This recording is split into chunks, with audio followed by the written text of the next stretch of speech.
Democrats with yet another loss to ponder now that President-elect Donald Trump has officially taken every battleground state on the map. The party is now assessing its future. Now, one Democrat who openly warned against President Biden running again a full year ago and actually mounted a primary run himself joins us now. Minnesota Democratic Congressman Dean Phillips. Good to see you this morning, Congressman. Good to be with you, Shannon. Okay, I don't know if vindicated is the right word because I'm sure you took no joy in what happened on Tuesday night, but do you feel like maybe your voice was ignored in a way the party should have given more full thought to? Well, Shannon, my voice, yes, was ignored, but tens of millions of Americans' voices were ignored and suppressed and disenfranchised. I think that's what, frankly, has led to Trumpism, people getting tired, being on the sidelines and their voices diminished. I was not the only one that recognized what was likely to happen last week. I was the only one that was willing to say it live. And I think it is that culture of silence and perverse incentives in our political system that is really costing our country. And it's not unique to one party or the other. It's a real problem. And I'm on a mission now to expose the truth and promote transparency, shine some sunlight on reality, and hopefully provide some competition for two parties that have a monopoly on our electoral system right now. And I think it's what George Washington warned us about in his farewell address so many years ago. We should take heed fast. Well, you are leaving Congress. That language makes it sound like, are you considering leaving the Democratic Party as well? I'd like to try to help my Democratic Party.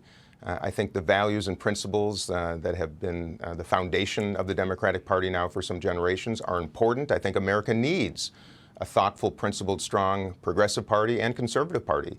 But the parties are not serving American interests right now. And I am deeply concerned. I mean, think about it, Shannon. There's no party talking about fiscal responsibility. There's no party that is making its key platform element working together, solving problems. Our healthcare system's an unmitigated disaster. Our immigration system, a disaster. No party has monopoly on ideas.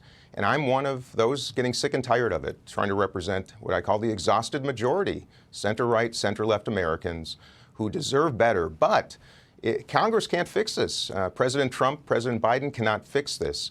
We got to start setting aside the nonsense, coming back together, and elevating people of competence, decency, and integrity so we can get our act together because time is short and the needs are significant. So your party did coalesce around President Biden when he decided he was going to run again. One of the postmortems on this whole election this week comes from the Washington Post. They write this: Democrats began the campaign season by peddling the fiction that Biden was physically and mentally fit to serve another 4 years in one of the world's most demanding jobs. Do you feel there's some blame that should be assigned to those close to the president who maybe did not give they didn't get full access and people didn't have a full picture? I don't know about from members of Congress, but we've heard complaints from many people that they couldn't get to President Biden. They couldn't spend time with him. And that there was this shield that propped him up as being maybe more mentally and physically fit than he was for the campaign ahead. Yeah, the answer is yes. Encapsulation is a very dangerous strategy in American politics that thrives on transparency and truth. President Biden's a good man. Even my Republican colleagues will say the same thing. But he's an old man, and his physical decline, his communication decline are real. And an overwhelming majority of Americans saw that as evidence of an inability to serve another term. And it's not what might be real, it's what perception is, and that's what's reality in politics. And yes, there are many people that I believe are accountable for making a terrible mistake in judgment. He was not the only one that could have beaten Donald Trump. He was one of the few that couldn't. And sadly, we ended up elevating yet another candidate who was not positioned well to win. And Shannon, the answer is so simple in America. It's competition. We are a country predicated on it. And when any party suppresses it, when state party leaders in Florida, North Carolina, Wisconsin, and others remove candidates from ballots, that's antithetical to democracy. And both parties have to do a little bit of soul searching right now.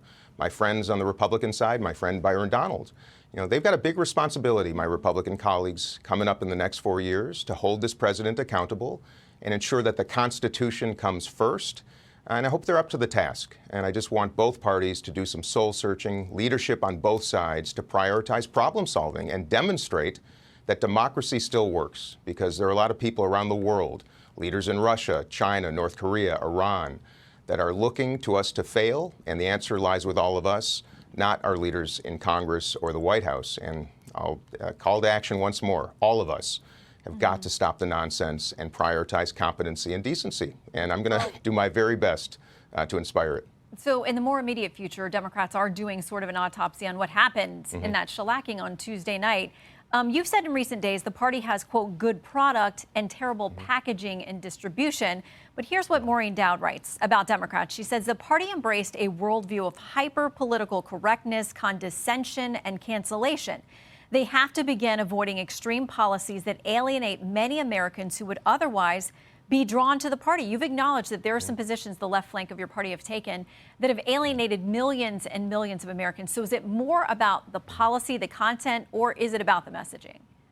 Well, I think it's fair to say, Shannon, Richie Torres has been saying this, I think, quite eloquently recently.